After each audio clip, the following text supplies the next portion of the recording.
the relay. It was the relay. So my dad was Okay.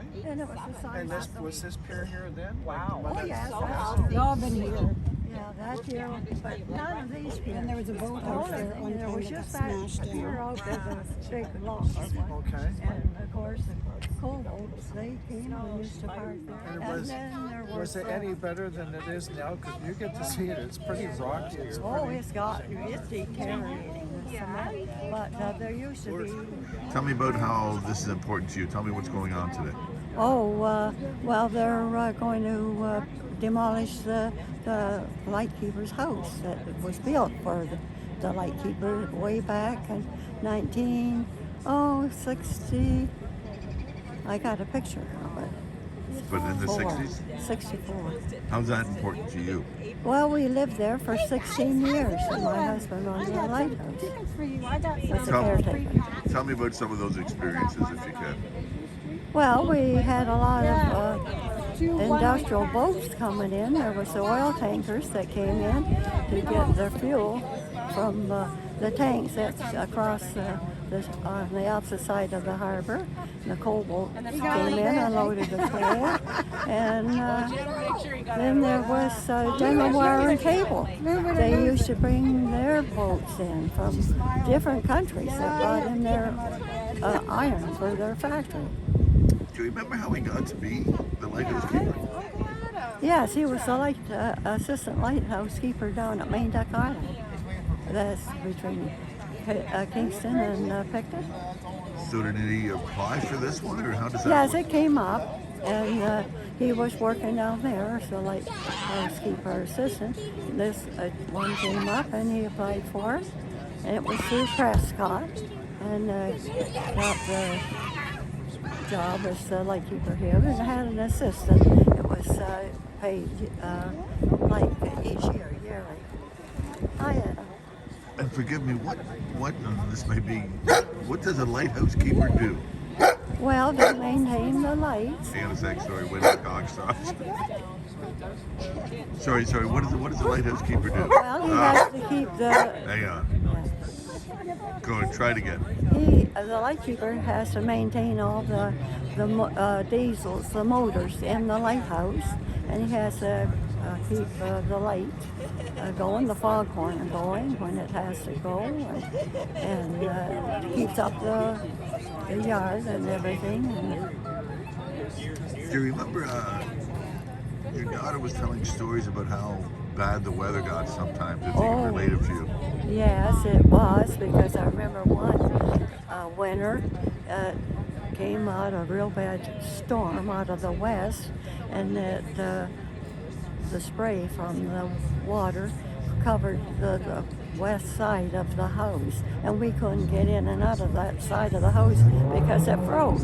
It froze all the doors closed. Wow. Yeah. And I believe your daughter was saying there was one time when the Coast Guard wouldn't go out, but your husband went out to rescue somebody. Yes. Talk a little bit about that if you can. I can't remember that one. They what was it like living here? It was nice. It was really a lot of activity was going on because of the harbor the way it was, like a commercial one. And but in the summertime it was quite nice. Nothing like this. So with the oil tanks, it wasn't a tourist spot back then. It was with the oil tanks. It was industrial. I take it. It was. That's what it was. It was for the oil tanks, and it was for any factory here that depended on getting their supplies by boat. How did it end then? Did they? What precipitated that was the end of the lighthouse keeper? I don't know what. Back in them days, there were closing down quite a few of them. And I think it was because of the ships and everything, and pleasure craft. They were getting all the modern, safety equipment on their boats and everything. A far cry from the boats coming in now than the ships that came in when you were here. For size. Oh, they were humongous, some of them. I got pictures of one of the, it was one of the General Wire and Cable boats that brought in iron and everything. It was humongous. And it was a brand new ship because the captain had us go on board, my husband and I, to tour, and he was off for a whole year while they were building that new ship. And it was a maiden voyage they made with that boat to bring the wire in every January. Came from the States, obviously, I take it. Oh, it came, I think, from around Sweden, over there, way into there. I think that's where it was made, around in there. I was. And last question, sorry, when did you come and when did you leave, I guess? We left here, and they terminated the light station in 1980, and that's when we vacated. And we spent the first Christmas that the house was built, and it was back in 64. 64 to 80? Yeah. Okay, beautiful. So looking at it, it hasn't changed that much. No, it hasn't. They've put an addition on it, and of course they put the fence up and everything. But and then the garage wasn't there. The garage was out on the pier. Where was the garage then? Like where it is now? No, it was on the pier. It would be about halfway out between where it is now and where it jogs out. The addition that they put on the pier. Cool.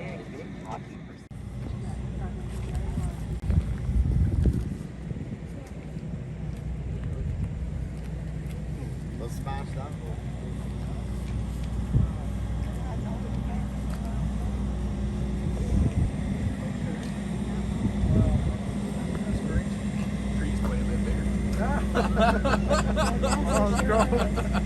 See? Oh my God, is it ever? Yeah. Peter, look at the difference in the... Yeah, this week I think rain. It's not tomorrow, I don't know.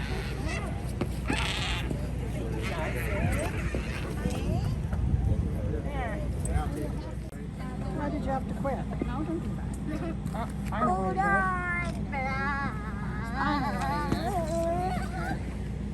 Take my video off.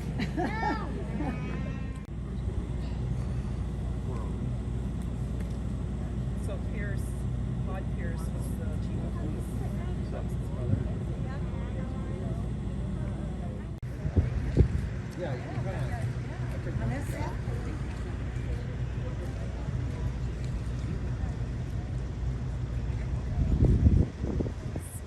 Pam, tell me, how long were you here for? Like, what ages were you here? I was born in Picton, and I came in 1964, and I was 2 at the time, and we moved into an older home out on the dock, which was the original Lighthouse home, and then a new home was built for us, and we moved in, and that winter, we wintered there, and then we came here to the new Lighthouse home. What was it like for you growing up here? I guess you were here till you were 18, so what was it like for you? It was fun. Very enjoyable in the summers. I mean, there was the good and the bad of it as well. There was also, there was people that had lost their lives, and we were privy to information far too young, but certainly we had a lot of fun with boating and skiing and enjoying the winters here, watching the waves splash up, and I got to come home from lunch every day, and it was certainly ingrained in me. I will always love the water.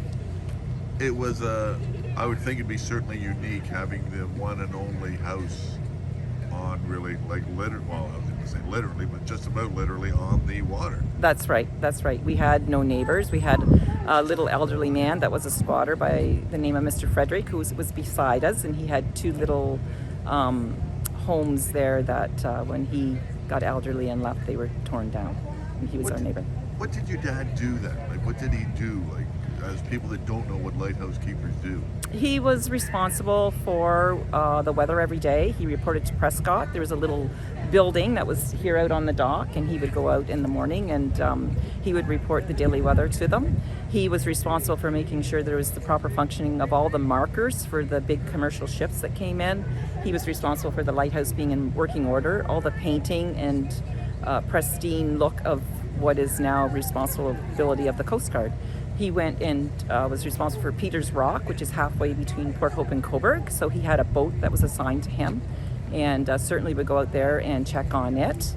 Nothing was automated at the time, so certainly he had to go out to the lighthouse and manually turn the foghorn on and the light. And eventually there was an engineer by the name of Albert Castleman from Prescott that used to bring his little helicopter up that was land in this yard, and they certainly decided to put in a line from the, believe it or not, from the lighthouse to the house, and you could actually flip a switch and turn the foghorn on. So that was the automated part. That of was it. the automated part. Automation That was the part. first automation. It would be interesting. It would be once in a lifetime to see the huge boats coming in. If you can just talk a little bit about these. You know, this wasn't a tourist port at the time. It was industrial. It was industrial. It was definitely commercialized. What is known as the West Pier now, where the marina was, large ships would come in there. There was general wire and cable. There was coal. There was oil. Certainly, there were no pleasure boats here. If there was a pleasure boat, it was an unusual sight to see it. What do you think when you left? What was it like when you left? In other words, did you want to leave, or were you have a Heartbroken. We moved into the home that my mom is currently in. It's down on Lakeshore. We can still see the water down there from her home. She's been there for many years. I'm always drawn back to the water. My husband and I walk here with our little Scottish Terrier. We have very fond memories down here. Several of my mom and dad's family, they were originally from the other side of London, Windsor, Bothwell. They would come every summer, and our home was filled with laughter, joy, people eating here. In the summertime, there was always a family member from elsewhere here visiting, because it was just like a vacation to them. dangerous job for your father at times? I guess it could be dangerous. He was the person that was called on. There was no Coast Guard. There was the police would come to him if there was any issues that somebody was missing. He would take his boat out and he would go and recover people. For the people like myself that grew up in Cobourg and hearing the old foghorn, it wasn't always pleasant for your father because he'd take the brunt of complaints? He would get a phone call if he turned the foghorn on in the middle of the night. Several phone calls in the middle of the night, and he would, they didn't understand the importance of it being a commercial port, that it was a necessity in order for ships to come in to port, that it was required, especially during very, very foggy days. But, people don't understand that at times, and I mean, we laugh about it now, but certainly at the time it could be Life and death. Yeah, life and death. Was there any boating accidents that you remember? Yes, there was a boating accident. There was a gentleman in a leisure boat that actually right between where it's rounded out there towards the lighthouse, put his boat right up on top of it. There had also, he had drove right on top of that dock out there. There have been other accidents. My brother could probably speak more to that than me, but certainly there was other boats that have been out and either lost power or, shipwrecks or. Yeah. Do you ever think, do you ever think those huge ships coming in, it doesn't look like a big entrance to the harbor, but I guess it works. The entrance has been changed over years. Yes, that's not the same entrance that it was. There was a different lighthouse. The West Pier light was back further. They have closed it in, so it's more protected for the pleasure boats now. So it was bigger. Yeah, it was bigger, and it was much deeper. Yeah.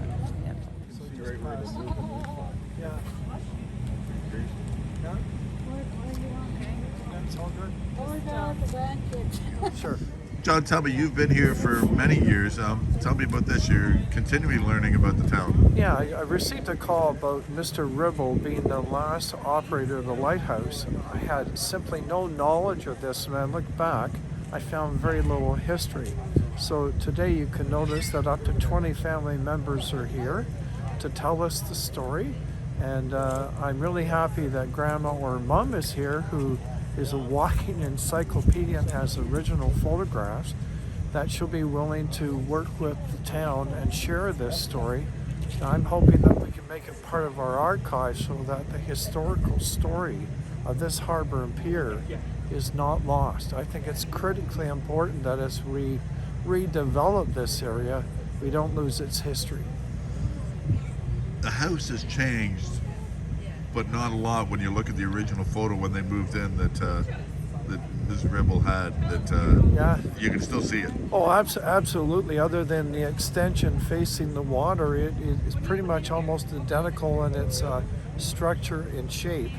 And it's the stories, when you look behind, you realize how much that tree has grown behind. It's just now immense. And what I found fascinating from their mother is I learned that there were squatter rights where people down in between the original house and what we might call the garage or the workshop, there was a person who actually squatted and created a living unit and then built another and rented it out. So can you imagine? And then you're growing up with your family and they're squatting on your property. So, and she has pictures. So can you imagine? These are the kind of stories I believe that the community would love to hear.